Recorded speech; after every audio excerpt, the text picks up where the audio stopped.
Insurance Agency. Never heard of us? We know.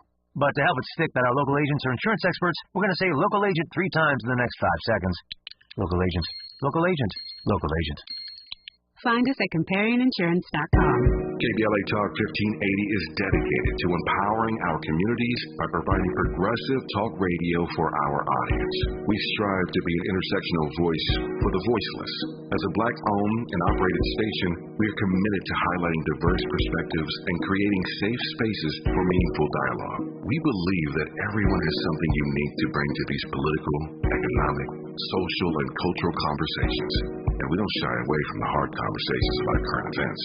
We endeavor to be a beacon of hope and understanding, while boldly challenging listeners to think more deeply about difficult topics that impact us all. With this in mind, our mission statement at KBLA Talk 1580 is simple: to create an inclusive platform that promotes civil discourse through honest dialogue and encourages personal growth among our listeners, so they can become the active agents of change.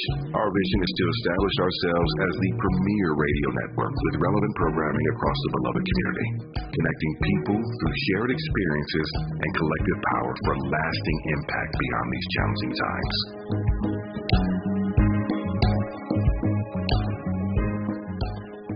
Egyptian lover.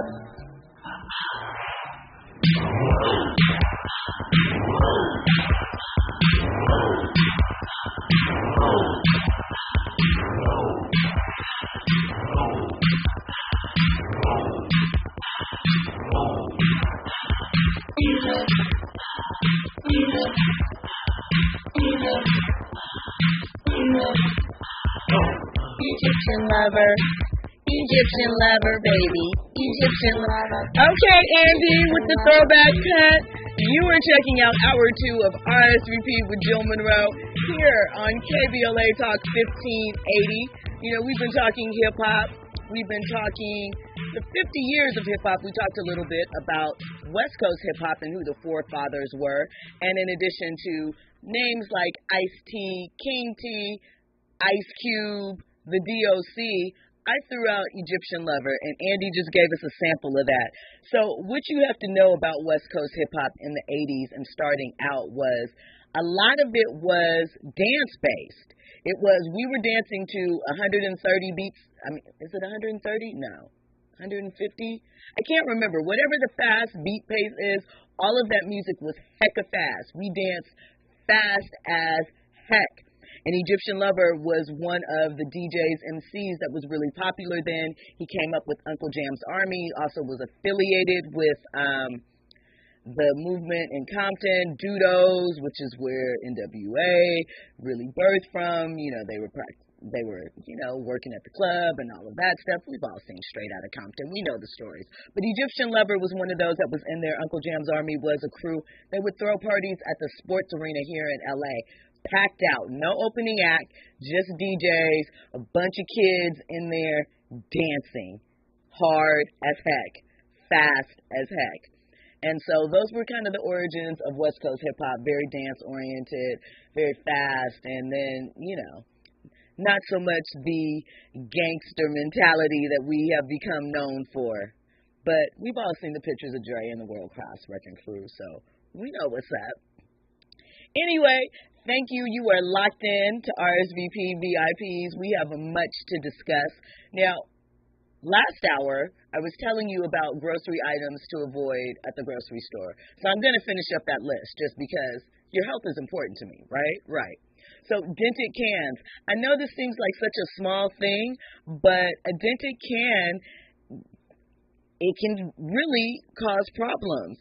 Sometimes when those cans are dented, it causes little tears, or, well, I guess tear is probably the wrong word, but little breaks in the seam along the edges. So you also could hurt yourself physically just by picking it up. But again, allowing air to seep in and bacteria and things of that nature. So avoid that. If you go to the freezer and the items are frosted over, that means that there is a leak in one of the seals of the freezer. So you don't want that product either, because it might have melted, gotten back up, frozen over because the freezer is working in overtime, and that's bad for your health. So avoid that. And lastly, something that hurts my heart to say, pre-cut produce. So like the chopped up fruit, nobody wants to deal with what? Chopping up a watermelon or some pineapple. You like that little mixed combination? Well, it's not healthy for you technically. And the reason why is because it has more chance to be exposed to bacteria and things of that nature when somebody is chopping it up for you. So you should avoid that. You know what else you should avoid? Mints or candy that are outside, like at restaurants, in the little dish. They say that about 90% of those are laced with urine because people don't wash their hands and take those anyway. So, those are just some health tips. It's the weekend. You're going to be going out. You might be cooking. Just some things to keep in mind, right, Andy? A couple more health tips. Let's go. Refrigerator placement, right? Don't put raw chicken, raw meat, anything raw protein, don't put that on the top shelf of your fridge. Put that on the bottom. Do not put your produce, your fruits, your lettuce on the bottom. Reason why? Sometimes they tend to drip. Yes. And you don't want none of that, none of the drippings of uncooked protein falling onto your veggies. So I just want to Salmonella. Salmonella, you already know. All right. So, we care. We want to see you healthy in every single capacity. So that's what's up with that. So before we get into the top 50 executives in hip-hop, I want to share with you a little bit about what's going on with Diddy. We know that Diddy is businessman extraordinaire. We know that he has all types of business ideas and concepts that he brings to life. He is close to billionaire status. He owns his own cable network. We know that he is going through some changes with his liquor brands, Ciroc and De Leon, and has parted ways with the parent company of those. Well, earlier this year he had announced that he was launching the biggest black-owned cannabis company, but those plans have also been put on pause. According to reports, Cresco Labs, Inc. and Columbia Care, Inc. have abandoned their $2 billion merger, which has now affected the $185 million investment that Diddy made last year into the cannabis operations that the companies would have handled. So as part of the deal, Diddy was set to snag several retail marijuana stores and production facilities that were in New York, Massachusetts, and Illinois. He also would have taken ownership over one of the production facilities in each of those three states. But according to CNBC, the Cresco Labs and Columbia merger would have created the largest U.S. cannabis company, but it was called off over concerns of regulatory issues and because of the current economy and the way that it is. So the deal is now off the table. Diddy's team did share with TMZ that Combs Global is still determined to find opportunities that will diversify the cannabis industry. They're going to continue to look for a company that will be a good fit, that they can come together with. They basically said, in light of the evolving landscape in the cannabis industry, we believe the decision to terminate the planned transaction is in the long-term best interest. And when I say they, I meant the CEO and co-founder of Cresco Labs, and their shareholders. So, looks like Diddy's going to be on the hunt for a new company to pair his cannabis brand with. Can't Stop, Won't Stop. That's not the name. I'm just suggesting something because he's going to have to think of something. It's an interesting time for the cannabis industry, especially, none of his dispensaries would have been located in Los Angeles or in California, but there is a problem where legalized dispensaries are having to go up against the black market ones. Why? Because of the taxes. Because just because you received a license for cannabis doesn't mean that you will have the funding or the help to then go forward and open up production in the cannabis industry. There also is the fact that there is too much production of cannabis right now. A lot of that has to do with the fact that because of the taxation, people aren't buying as much from the legit sources. Allegedly. That's what they're saying, So we'll have to see how this all pans out. We know that Diddy continues to come up with business plans and options and things to expand and grow the Love brand, the Bad Boy brand, whichever one we're under at this point. But good luck to him. Shout out to that. And we know in his F It Fridays. I don't know, is he still like shouting out De Leon since he doesn't have a distributor? Have to check that out, see how he's moving, see if he's still pushing the brand and the envelope with that, because I know that he was going door to door as far as getting his liquor back in the stores brick by brick, but I wonder how that's working out currently. When we come forward, we're going to discuss hip-hop's top 50 executives. We're going to break it down. We're going to look at the criteria that was put together, how this was formed, and, of course, we're going to judge it. We're going to look at it and make our recommendations for or against this list. You are listening to RSVP with Jill Munroe here on KBLA Talk 1580. RSVP with Jill Munroe is your go-to show for staying in the know. More engaging conversation when we come forward on KBLA Talk 1580. Have you heard about Lendistry? Lendistry is a national black-led small business lender that is headquartered right here in LA. Once you've started your business, Lendistry provides flexible financing options starting at $50,000 to help you access the affordable capital needed to grow.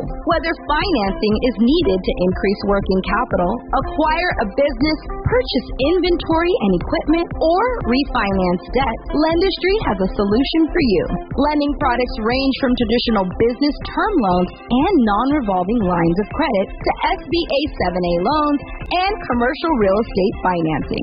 Lendistry's free application process is simple and does not impact your credit score. Visit lendistry.com/KBLA to learn more and to get started with an application right from the website.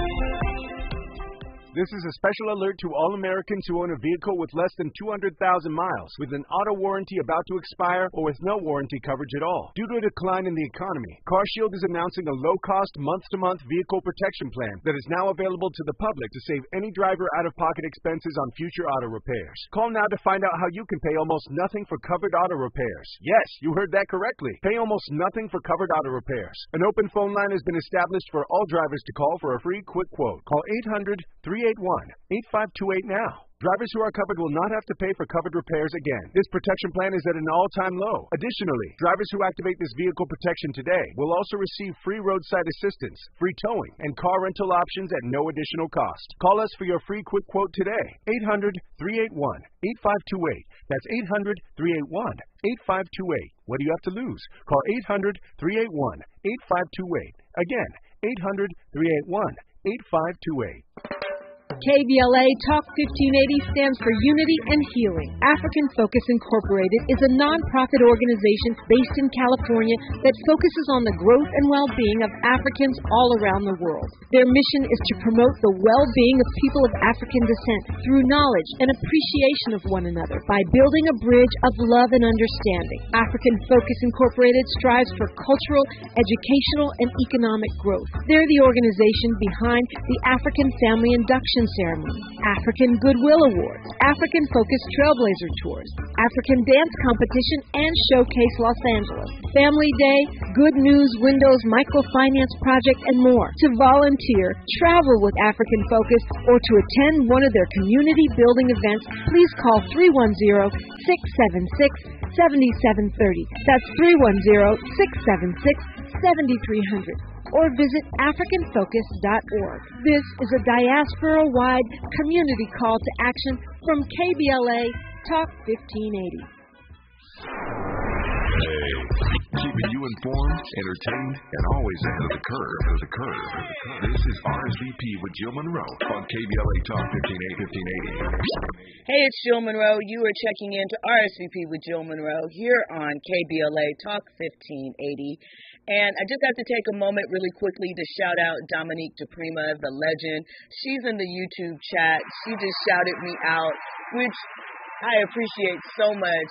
You know, growing up here in LA, yes, I'm an LA native, and I'm going to remind you, Dominique was always important to us, you know, with her show, Street Science, and all everything that she did as far as hip-hop in not just here in Southern California, in actually the whole state of California. But, you know, thank you for checking in, Dominique. You appreciate it so much. Anyway, back to our topic. So we're going to get into the top 50 executives in hip-hop. This list was put together from Variety magazine, which is sort of an industry trade magazine. They linked up with the Black Music Coalition, the Black Music Action Coalition, to create a list of nominees. They sent it to about a dozen executives, journalists, and veteran observers. 40 people voted, and this is the results. They said that there are some artists that are included in the list, but they are not including their artistic accomplishments. They are strictly looking at them as far as what they contributed on the business side. And you think about it, hip-hop is a unique industry because it was so young when it started out, and everyone involved in it was really young. So there was no one even really thinking of being an executive at that time, thinking of how I can be a billionaire. And now we have at least 2 billionaires in hip-hop, 2 in a possible. That's for my spades players out there. And we're building up the list. We are, we've established ourselves. We're here. Who would have thought hip-hop would have lasted 50 years? Most thought that it was going to be a fad like disco. Disco had about, a 7-year run, maybe 10, depending upon how you stretch it out, but it definitely had an end point. Some say it evolved into electronic and dance and house music in various capacities. You definitely hear elements of it. Obviously, if you look at an album like Renaissance, which has house influence and dance music influences, there's very much a heavy disco influence in that as well. So, maybe it's just an extension, but we know that hip-hop has branched off into several different genres. There are different aspects of hip-hop. We have elder statesmen, so naturally we have to look at the executives who put it down. So at number 50, how appropriate, it is 50 Cent. So obviously we know that what 50 did when he came out with his In the Club single. Before that, on the what was the film with Omar Epps that the How to Rob single was on? 50's first single was How to Rob, where he was talking about jacking all of the rappers, and it really caused a stir. It had all of New York tripping because it sounded like some stuff that really could go down, and they were like, who is this kid? And kind of disappeared for a minute. We know what happened with the shots, and then he came back with Dr. Dre. In Too Deep, that's what it's called. Okay, that's right. That soundtrack was bumping, had quite a few hits on it. That was, the height, I think, of the soundtrack era. The 90s. Yeah, the 90s really were big for soundtracks as far as urban movies and soundtracks, so rocked out to that. So anyway, we know 50 obviously created his career, kickstarting it off with the G-Unit mixtape series, established so much as far as what mixtapes, what they could do, how often they would be put out. They just flooded the streets with music, got on other people's beats. Really what they were doing at the time was unheard of. We know that he was working with Dre, and they got Eminem's attention and all of that. And obviously the Power franchise is sick. You think back to 2004 when he passed over that standard endorsement deal with vitamin water. Is vitamin water even still a thing? Does it even still exist? But 50 made a lot of money when he asked for stock in the company as opposed to just an in-kind endorsement payment. So he was establishing things early. It's one of the things that kind of set the stage for what type of moves he would be making as far as the hip-hop industry. So, shout out to 50. We'll have to see if I think he should be higher on the list or not. But right now, 50 is a good spot for 50. So, number 49 is interesting. If you are not kind of a hip-hop head or were into the Atlanta scene in the 90s, you may not be familiar with his name, or you may simply know him as Chili from TLC's Baby Daddy. But Dallas Austin, obviously he is a major, major producer that when you think of Atlanta, especially in the early 90s, you think about his sound and what he did. But a lot of people don't know that he was involved in late 80s, early 90s hip-hop. He had singles with Dougie Fresh. He had singles with Boyz II Men. Obviously, TLC's Ooh on the TLC tip is what brought him face-to-face with a lot of fans. He also produced stuff for Brandy. He produced Madonna, Michael Jackson, and he founded 3 labels: Rowdy Records, which is the one most of us are familiar with, Limp, and Free World Entertainment. So shout out to Dallas. You know, he and Jermaine Dupri were like the early precursors of Atlanta as far as hip-hop and that scene. Obviously, L.A. Reid established Atlanta as a focal music point early, and then, you know, the Dungeon Crew and all of that. But that's a different conversation. A guy named Jay Brown. If you are not familiar with Jay Brown, you certainly have seen his work. Jay got his start early in the 90s working for Quincy Jones' company, Quest. He moved firmly to the label side and had stints with Elektra Records and Def Jam. He worked closely with Rihanna when he was working with Jay-Z at Def Jam. Remember that time period when Jay was the president of Def Jam? So interesting how that all turned out. He was kind of a terrible label head, but, I mean, he was allowed to learn on the job.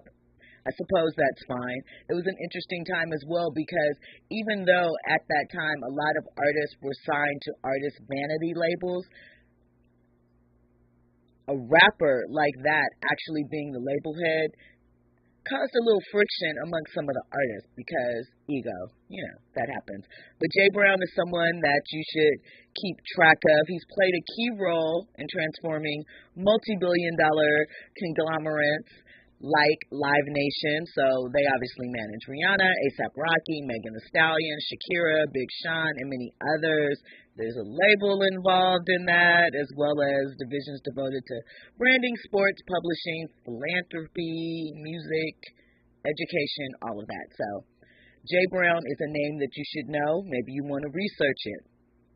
Number 48 is interesting, and it's funny. I was having a conversation about this individual's group earlier today that I'll share with you. So number 48 is Luther Luke Campbell. So obviously he's there because Uncle Luke has served in a variety of capacities during his time in the entertainment industry. You know, he was a promoter. He highlighted the promoter to executive path before that was even really a thing. You know, he was booking local venues. He signed the 2 Live Crew to his record label and then became the group's frontman. So what a lot of people don't realize is the 2 Live Crew actually started here in Southern California, out in the IE, the Inland Empire. It was 2 guys from out in that area, like some of their early cuts, and this was like in the late 80s, maybe 87, 88, was a song called Throw That D, right? And this was before Luke joined the group. And then somehow they hooked up, signed with him, and the rest was history. We know the controversy that came about because of As Nasty As They Want to Be. And one thing that you can never take away from Luke, he went and stood up in front of Congress and went toe-to-toe for the right to be able to share the music that people wanted to hear. Obviously, at that time, we know he is one of the acts that inspired Tipper Gore to create the parental advisory stickers. So, you know, you don't often think about it, but Luke was a trailblazer, and he did do a lot as far as the independent game. So next up, this is not an individual, a black person on the list, but we've all heard this name, and it's synonymous with hip-hop. The name is Lord Cohen, right? He was at Russell Simmons' side when they started Rush Artist Management. He, famously was the one that started the deal with Run DMC and Adidas, got that kicked off. And actually, earlier this week on Tuesday, I had a guest here, Drew Greer, who was an executive at Nike, and we talked about collaborations and customizations, especially as it comes to music. Well, Drew did the first collaboration between a label and Nike back in the 90s, and it was with Def Jam, and he made a Rockefeller sneaker on some all-white Air Force Ones. It was just, really simple, their logo on the Air Force Ones. He gave those shoes to Lore. Almost got him fired because Lore ended up in a meeting, and yes, I know I'm probably saying his name slightly off. I always struggle. Leor, thank you. Leor. That's better. Anyway, he was sitting in a meeting with Jay-Z, and he was so excited to pull out those sneakers. I really should have had Drew tell this story because it's much better when he tells it, but he was really excited to show Jay those sneakers, and Jay was like, "Where'd those come from?" And he was like, "You can't get these. You can't get these." Well, no, vice versa. I can't remember if Jay showed them to him. I can't remember who showed it to who, but whatever the case was, and I want to say it had to be Leor because the person made a call to Nike, and it kicked off a whole bunch of drama. And what I will tell you is that Nike didn't want to do it. They weren't really interested in it. They didn't see the value. They didn't see the value in making that connection. But now, look how strong Nike is connected as far as hip-hop, as far as the gear that you rock and the things that you wear. Well, I should probably say Jordan and Air Force One because it really is primarily those two. Maybe a little Air Max 97 or something, depending upon what you're rocking. But that's a little backstory on that, and I think that is a good spot for him. He's, we know that he was charged with expanding and elevating Def Jam and then eventually Warner Music. He co-founded 300 Entertainment in 2012. We know that they have had several acts that have come from there. The company obviously was responsible for careers like Young Thug, Megan, Gunna, and then he left to become YouTube's head of music in 2016. So, shout out to him, continuing to make his mark in hip-hop. This is interesting. I'm going to call a little controversy on number, 40, let's see, 50, 49, 48, 47, 46, 45. 45, I feel like this is a little low for this individual. I think that they should be much higher on the list, but you tell me what you think. Number 45 is Sean Puffy Diddy Love Combs. We obviously know his story. He started at Uptown as an intern. Now he has Combs Global. There's so many records, spirits. We just talked about, his cannabis company that is not coming together, but they're still on the hunt for it. Clothing line, charitable foundations, everything in between. Also responsible for, King Combs, Christian, his son, his mini-me, and his rap career. So, I don't know. We know Biggie. We know what he did at Uptown. I kind of think Diddy should be higher. We're going to get more into that when we come forward. Next up, you are going to hear news and sports. You are listening to RSVP with Jill Munroe here on KBLA Talk 1580.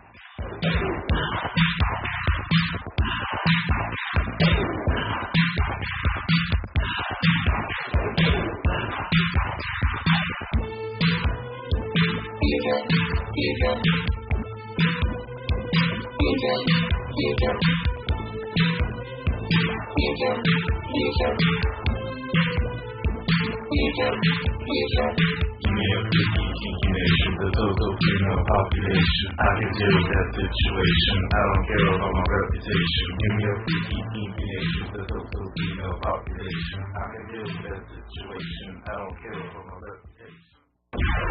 Trending topics and the hottest happenings. You're listening to RSVP with Jill Munroe on KBLA Talk 1580.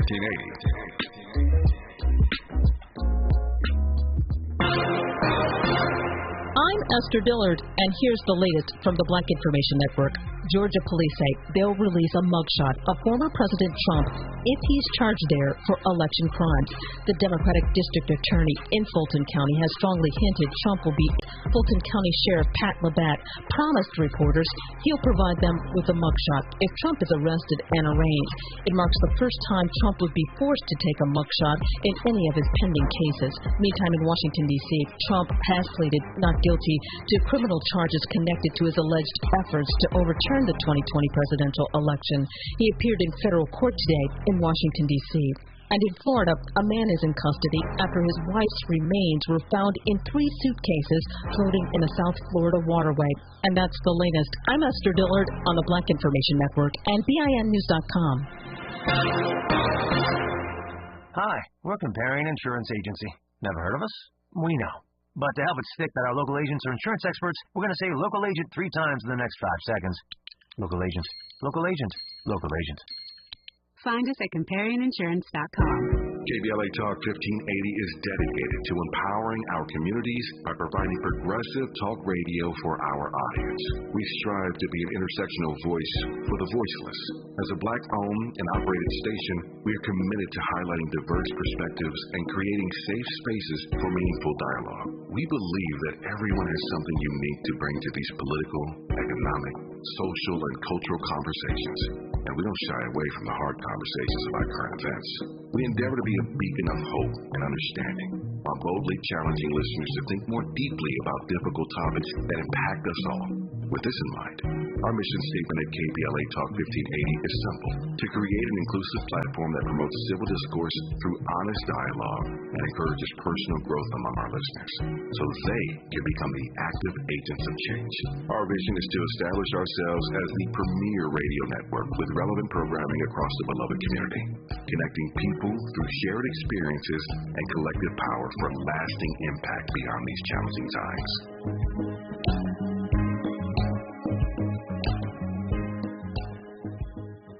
Some people won't give you the real talk on drugs, but it's time we know the facts. Fentanyl is killing people. It's a powerful opioid, often made illegally and commonly mixed with illicit drugs. It can even be pressed into counterfeit pills that resemble prescription medications. Just 2 milligrams, about the size of a few grains of sand, could potentially be lethal. This isn't an ad to scare you, but it is an ad to make you think twice. Get the facts. Go to realdealonfentanyl.com. This message is brought to you by the Ad Council. Dominique DePrima here. Having a good credit score is one critical step to obtain a loan to buy a home. But did you know that your credit score is just one factor in getting a mortgage loan? Think about this. Lenders also consider your income, your employment history, current monthly debts, the size of the loan, and the amount of your down payment. Whatever your financial goals, U.S. Bank Access Commitment Initiatives support you in reaching them. Access your personal financial goals at usbank.com/access. Member FDIC, Equal Housing Lender. KBLA Talk 1580. We've got a lot to talk about. KBLA Talk 1580 joins you in standing for education as a right, not a privilege. Charles R. Drew University of Medicine and Science is a private, non-profit, community-founded, student-centered university committed to cultivating diverse health profession leaders who are dedicated to social justice and health equity for underserved populations. CDU does this through outstanding education, clinical service, and community engagement. Recently, Charles, congratulations to the Dean of the Medical School, Dr. Deborah Proto-Stitt. CDU is now training doctors and providing $90 million in annual economic benefit to Watts and surrounding neighborhoods. To apply for medical school, get more information, or sign your child up for the Junior Doctors Saturday School program, visit cdrewu.edu. That's cdrewu.edu. At KBLA, we are dedicated to equity in education and ending healthcare apartheid, and we don't back down. This is a community call to action from KBLA Talk 1580. Finding great candidates to hire can be like, well, trying to find a needle in a haystack. Sure, you can post your job to some job board, but then all you can do is hope the right person comes along, which is why you should try ZipRecruiter for free at ZipRecruiter.com/free. ZipRecruiter doesn't depend on candidates finding you.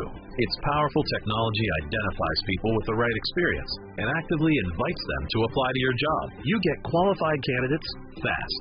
So while other companies might deliver a lot of hay, ZipRecruiter finds you what you're looking for. The needle in the haystack. 4 out of 5 employers who post a job on ZipRecruiter get a quality candidate through the site within the first day. ZipRecruiter, the smartest way to hire. And right now, you can try ZipRecruiter for free. That's right, free. Just go to this exclusive web address, ZipRecruiter.com/free. That's ZipRecruiter.com/free. ZipRecruiter.com/free. Curating the most compelling stories and delivering them straight to your ears. You're listening to RSVP with Jill Munroe on KBLA Talk 1580.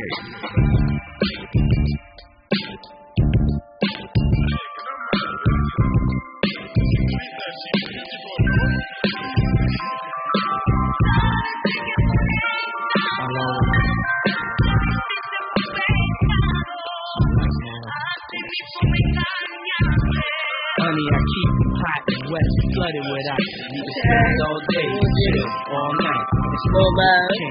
You are checking out hour 2 of RSVP with Jill Munroe here on KBLA Talk 1580. Remember, if you want to call in and give your opinion on any of the topics we're discussing tonight, you can hit us up at 800-920-1580. You can also hit us up on our socials, KBLA 1580. I'm at Stiletto Jill.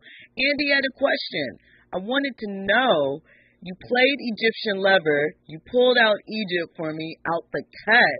Were you familiar with that? Did you know about that? Or no, I did not know about it. You had never heard of him before? I've heard of him. Okay. I've heard of that song. Okay. But didn't know that his name was Egyptian Lover or the name of the song was Egypt.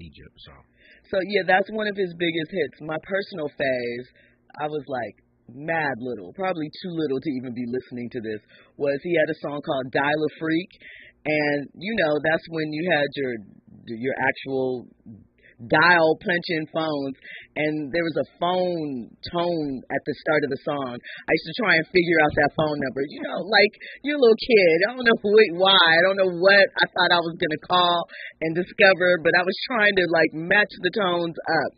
And he also had a song called I Need a Freak that was remade by a group called Sexual Harassment. They both have versions of it out, but that's another song that I feel like somebody remade that or at least sampled it a couple of years back, but I'm surprised it doesn't get used more because the beat's kind of fire. You know, as I was looking at the list of his songs or whatnot, he's kind of like on this digital underground tip, kind of sort of very sexual.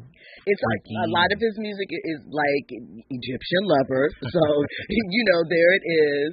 And so I want to say maybe 82, 83 he dropped, and again, it was all kind of this like mouth, like breath sounds, a lot of heavy breathing, exactly, and scratching the track. All of that is exactly how it went. How it went down, and people were popping up, you know, hitting the break beats on the beats. It was a time. It was a time. I'm telling you, you know. Nostalgically, I look back on it, but I do understand why East Coast was like, what is going on with that? I gotta say this though. One thing I will say, I agree. I'm in agreement that at that time, West Coast probably wasn't as lyrical. That's not to say that we didn't have lyrical individuals, but I will say one thing, in my opinion, that the West Coast brought was that aggressive, that straightforwardness, that gangsterness to hip-hop. You know what I'm saying? One thing about the East Coast, I used to always say that their music was very cinematic. It's the type of music that you'll hear maybe like in a movie. And sometimes their rhymes were just a little bit too intricate. You know what I'm saying? To the point where it's like you got to crack open that dictionary. But the West Coast, we give it to you straightforward, straight, chaser, no chase, you know, all that. So that's what we brought to the game. Shout out to the West. We sure did. We, you know, Ice-T, the original gangster. At that time, it's funny, I was watching some of his Drink Champs interview, and he was speaking about how his type of rap was called, at that time, reality rap. It wasn't called gangster rap. It wasn't a name yet. That really started with NWA, but at that time, they were called reality rap. And he, you know, he was one of the first.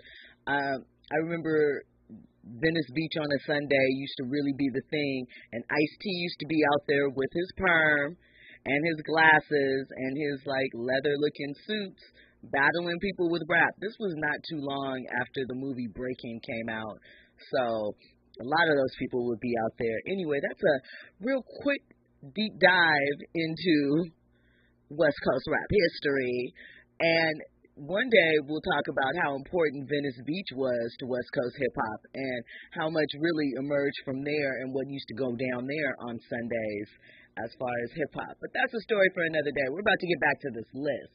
So we talked about Puffy. Obviously, the fact that Puffy is still standing, still relevant, still around 30 years later is something that has to be saluted. It's a hard thing to do. It's a hard thing to do in entertainment, period, especially hip-hop. And you think about those early years of Puffy getting fired from Uptown, surviving the tragedy that happened at the community college charity basketball game that happened that really could have taken his career, off base before it even started. A tragic set of circumstances, but the fact that he was able to recover from that really is a testament to who he is. Can't stop, won't stop, his mantra. So shout out to Diddy. I don't know. We're going to keep looking at this list, but 45 seems light to me. Seems a little light. So next up is a trio of individuals. They are connected to Rockefeller. We have Dame Dash, Kareem Burke, and Kiambo Joshua. We know that they are the men behind the scenes that worked with Jay-Z to get it set up and make it go. 95 is when the Rockefeller label was formed. You know, they wore their street affiliation proudly. They were heavily on that mafia tip, those old school things. You look at like the early Jay videos and him in those kind of floppy suits, and he would wear the fedora hats and very much, a Godfather-esque Goodfellas, something of that nature. But holding him down in the back was this trio, and they are responsible for signing hit makers like Kanye and Cameron. Obviously, they moved into fashion with rocker wear. Can't forget about the I think I might wife her, powder blue rocker wear suit, white Nike, or branding, cross promotion, really before people realize, because hip-hop, I feel like, got used in the early years in a lot of ways, like many things, but you think about how many labels, how important it was to have those name brand logos in the video, and then how they had to be blurred out because those companies felt like, you can't represent our product, and they didn't have permissions and all of that, and now product placement, it pays for a lot of videos at this point, the extra long shot of the energy drink that you're like, why is that there? The pan up the leg of some off-brand streetwear brand. But hip-hop has evolved. It's opened up a lot of doors, opened up a lot of corners. We think about the fact that these guys are also responsible for producing films like Paid in Full, a hip-hop classic, told a street story, kind of went the independent route, got it pushed out. So I think that 44 is a pretty decent space for them. All right, now number 43, controversial to me. And I say controversial meaning that why is he this low? I can't wait to see, we're going to continue onto this list probably into the next hour because the way that it's shaping up, I'm confused. So number 43 is Dr. Dre. And for me, that is really, really, really low when you consider, obviously, NWA, as we just spoke on. The fact that he introduced the world to Snoop Dogg, who is one of the biggest superstars as far as rap music has ever seen, right? It's been 30 years since Snoop's debut. His debut album, 32, since he was brought in the scene. What he did with Aftermath, Ruthless, Death Row, defining the G-Funk sound. Come on, man. Number 43 for Dr. Dre, and we haven't even talked about Beats by Dre. Okay? We haven't even included Beats by Dre in the mix. And you're going to put Dre at 43? 43 seems low. What were the parameters again, one more time? So the parameters were, let me scroll so I can catch it. So The list is intended to honor those who have made the industry what it is. Okay, so let's see. They've changed the game since the genre's inception, right? They have shifted the culture, not necessarily needing a mic to do it. They've been savvy, smart, and dedicated, and able to reach the ears of people. So they didn't have, like how we had with the Billboard list, a real set of options. Kind of just sounds like what they feel was happening and what they feel was the movement. Sounds like influence more so. But I think even with that, how can you ignore Dr. Dre's influence on hip-hop? The fact that when NWA came out, and again, we know Easy was the sound, right? Cube and Ren were the pens, but Dre was the music. He was the soundtrack. He set the tone. He set the pace. I mean, the things that he was doing with music, the sampling. Again, you just talk about the funk. You talk about the people that he brought in, you know, with DOC and things of that nature, and just what he went on to do with Eminem and 50 and all of these things. How are you going to have Dr. Dre at number 43? And I know at times I might have a West Coast bias, but I will announce when I'm utilizing my West Coast bias. When I'm flexing it, I have no problem in saying so. This one isn't one of those. This is why we just got to see the rest of the list. Because that will be telling. That'll let you know. I mean, for sure, 100%, because to me, there is no Dr. Dre, as far as hip-hop executives, when you think about what he has put down, at the very least, he's got to be top 10.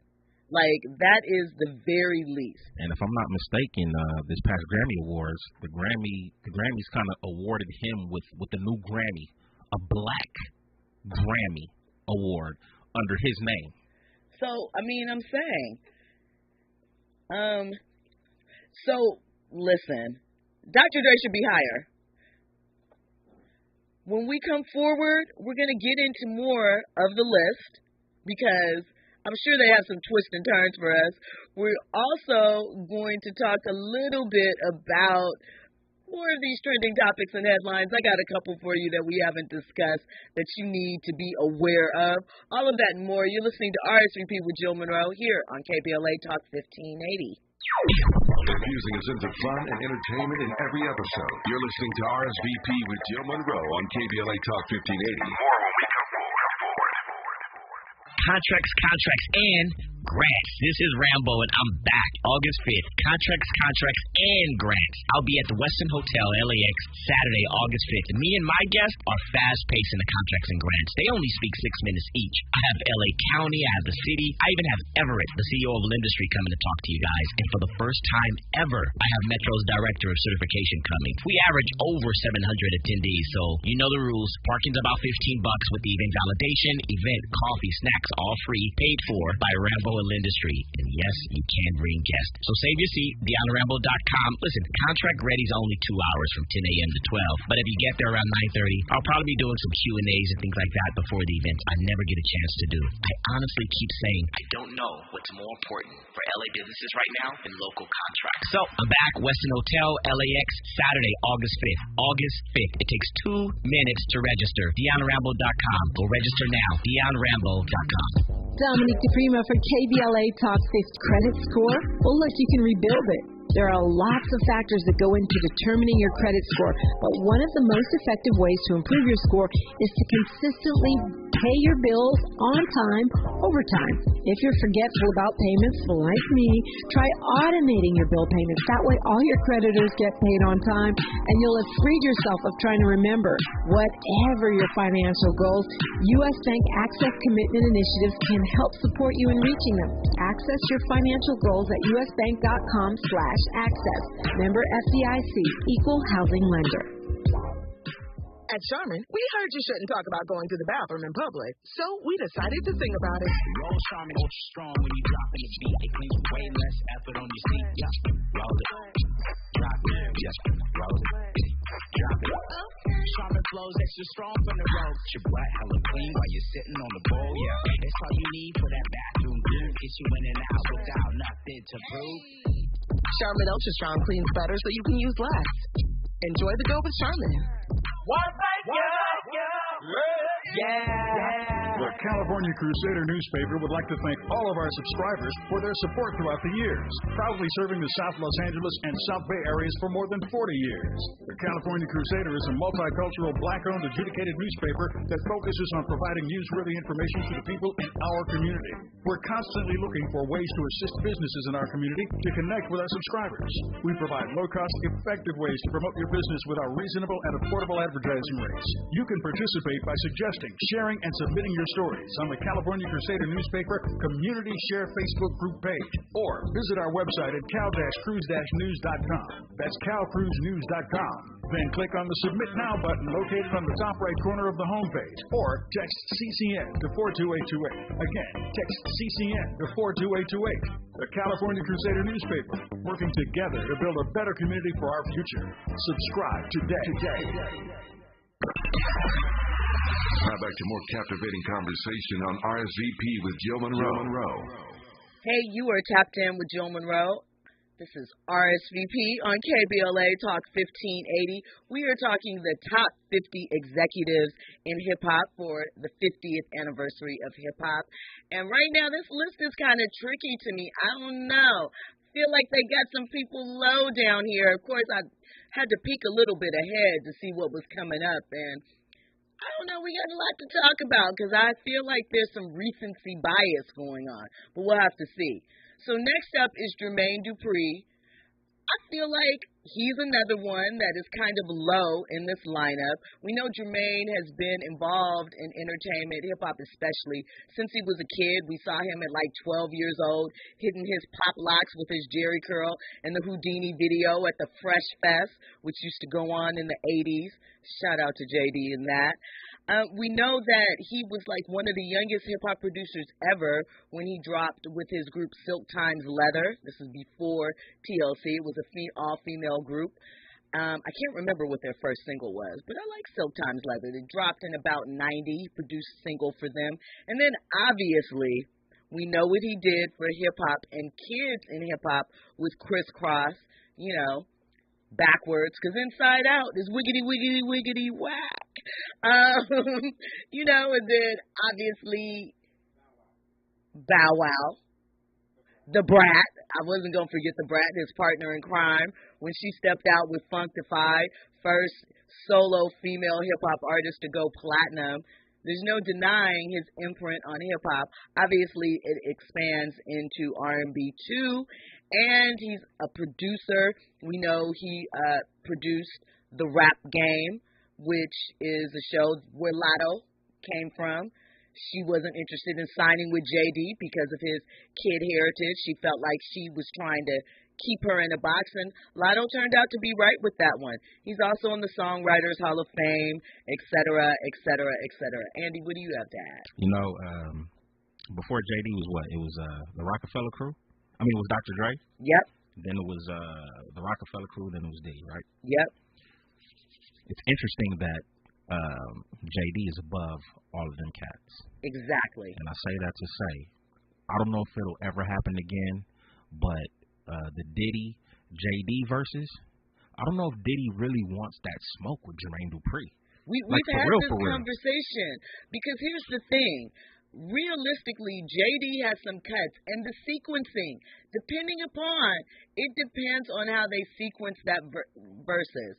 It's supposed to drop, I believe, last I heard, the dates were supposed to be in September. We haven't heard anything else about it, so who knows what's still happening. I know Swizz and Tim, I think, are suing Triller or going through some type of situation with them, so that might have the actual versus competition on hold. And it seems like all those pandemic era things like Versus, like Club Quarantine, have sort of run their course as far as the audience is concerned. DJ D-Nice still be going on live, and he be having like 1,000 viewers. He does, he still does, but I just think about, you know, obviously it's not going to be anywhere near where it was pandemic levels, but you know, there were days where you could clock on in the middle of the day and it would be like 15,000, 20,000 people in there. So seeing 2,000 or 3,000 people at this time is still a feat. It's still incredible. But it's just, obviously you see the tides are turning. Also, his club quarantine that was scheduled for Detroit, I'm not sure if it's happening yet or if it's coming up, know that he's having problems. Well, the tickets aren't moving. We'll just say that. So, but that could be for a number of things. But I do find it interesting, Jermaine's position. I wonder if it's because he has the pedigree, because his father worked in the music industry. Michael Maudlin, established that, so they maybe respect what he did as far as the business side, and maybe he was a little more established before they feel like the others, because he had that leg up. I don't know. It's an interesting thing. But what's really, really interesting is the next person on the list. Next up, E40. So E40 is an entrepreneur. Obviously, he founded Sick-Witted Records way back in 1998. His first artist was his sister, Sugar T. The Click. But obviously, E40 was the standout of that crew. He obviously has gone on to launch himself into the food industry. He has 15 different still and sparkling wines under his Earl Stevens collection. He also has some other liquors that are associated with that. In 2021, he launched his food brand, Goon with a Spoon. They have a new line of ice cream that is coming out. He also owns the Lupina Company, which is a Filipino food business and a restaurant out in Oakland. So, he also got in early on Clubhouse. So, E40 has made moves. And the thing that you have to think about is he is not someone that most people think about as far as a mogul in the industry. But he was in the Bay, putting in work independently, making it do what it do. And 88 was a long time ago. So for us to still be talking about E40, for him to have had a versus a couple of years ago, still performing and then expand into food and wine, says a lot for hip-hop. Does say a lot for his business acumen, too.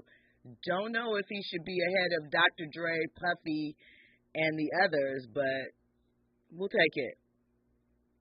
Next up is Eazy-E. Obviously, we know what Eazy did as far as NWA, Ruthless Records. He set a path that everyone else has sort of walked through, what he laid out in his vision. We don't know what he would have accomplished because his life was tragically cut short as he passed away from the AIDS virus in 1995. He was only 30 years old when he passed away, so we don't know what Eazy would have done. Listen, the next up, his name is Ghazi, and he founded Empire, the distribution company and record label. Guess they got started in 2010. Some of their early releases featured Rich Homie Quan and the Migos. He also had Kendrick Lamar for a minute, Schoolboy Q, Fat Joe, Busta Rhymes. He also launched the career of XXXTentacion. So, during the 2010s, he's definitely put in work. But do you think that he is someone that should be higher than Jermaine Dupri, Dr. Dre, the trio from Rockefeller? I don't know. We'll have to get into that. We might finish up the list. We might have to come back to this next week. When we come forward, we're going to have a guest in our midst, actor Jensen Atwood. We'll also continue on these trending topics and headlines. You are listening to RSVP with Jill Munroe here on KBLA Talk 1580.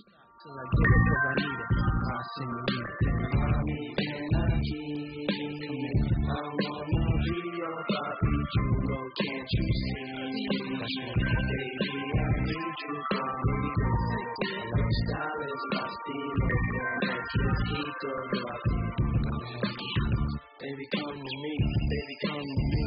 Her name was Carmen, she lived down in Spanish Harlem, and I think I had the key to a secret garden. When I seen her, I used to want to beg her pardon, but I was scared. I ain't really had the heart, but